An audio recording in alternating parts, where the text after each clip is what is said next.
Ladies and gentlemen, my next guest this evening is a Peabody Award-winning documentarian, staff writer at The New Yorker, and the Dean of the Columbia University School of Journalism. Please welcome Dean Jelani Cobb.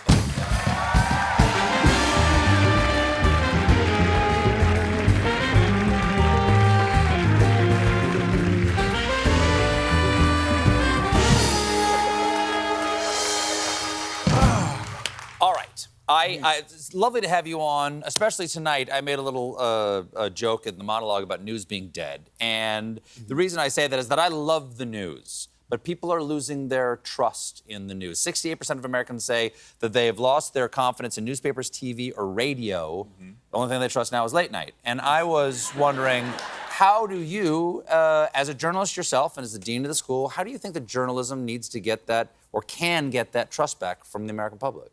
Well, I mean, there are a lot of things. First, thank you. We're really happy to be here. We don't really get the trust back. It's not something that, can be inherited. It's something that has to be earned every single day. And so we talk with my students about this and say, you earn the trust of the public by being correct day in, day out.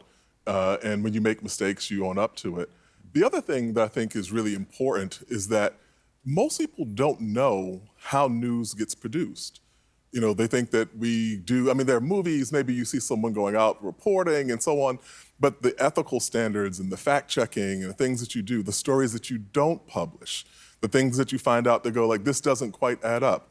There are actually rigorous processes in place in most reliable institutions, rigorous processes that determine what you can and can't say in a newspaper article or in a news story.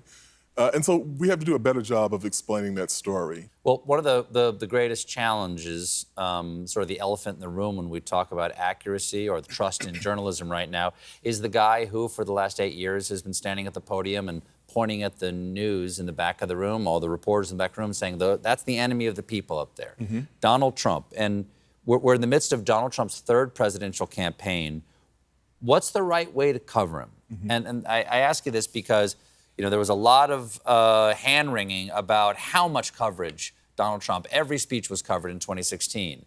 And then there was some talk about that in 2020 as news was balancing in that. Now some people aren't covering things like his Iowa, his victory speech in Iowa. And people are saying, no, you have to show him more so people can see that he's just as unhinged as ever. Can you guys win at all? Can journalists win when you talk about covering him? Because someone will find some criticism for something you do.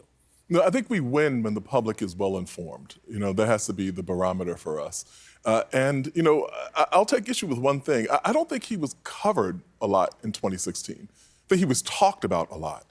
And there's a difference between those two things. It's the difference between just airing speeches and giving people free airtime and interrogating people.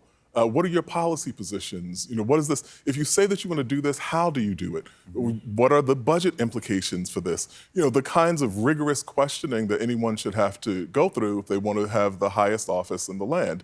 Now, in terms of the current state of affairs, we have to drill down on the things that matter. What are your policy positions? One of the things that's happened, I think, in this campaign is that, one, he hasn't been in any of the debates, so he hasn't had to really give detailed explanations of what exactly he would do with a second term as president. We should be asking about the increase in the national debt and the deficit and the implications of his tariff policies and all the kinds of things that may not be exciting as talking about an unhinged thing that he may say, but are really more important to the public interest. How hard is it to maintain or to uphold or point toward the ethics of objective reporting when you're not necessarily reporting Coke and Pepsi, you're reporting like one group of people still believes in democracy and another group of people is fine with autocracy and would be fine if you did not vote. Right. Specifically you, Jelani, did not vote. I know. And so how do you objectively, you can't say like, well, there are fine stories on both sides of this. But see, I think that's not what objective reporting is. And that's one of the things that we have to get past. Like, it's one of the kind of common misperceptions that if you just report on both sides equally, then you're being objective.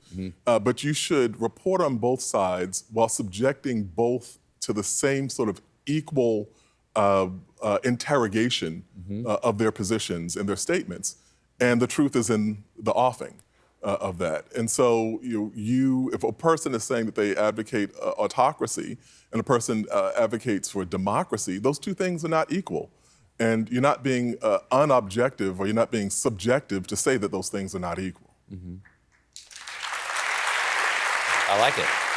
This Thursday will be the DuPont Columbia Awards for Broadcast Journalism. They'll be announced. That's right. What are those, and what are the standards by which those are given out? So the DuPont Columbia Awards are, I think one of the ways you might think of them is kind of like the Pulitzers for broadcast journalism. Okay. The real high watermark.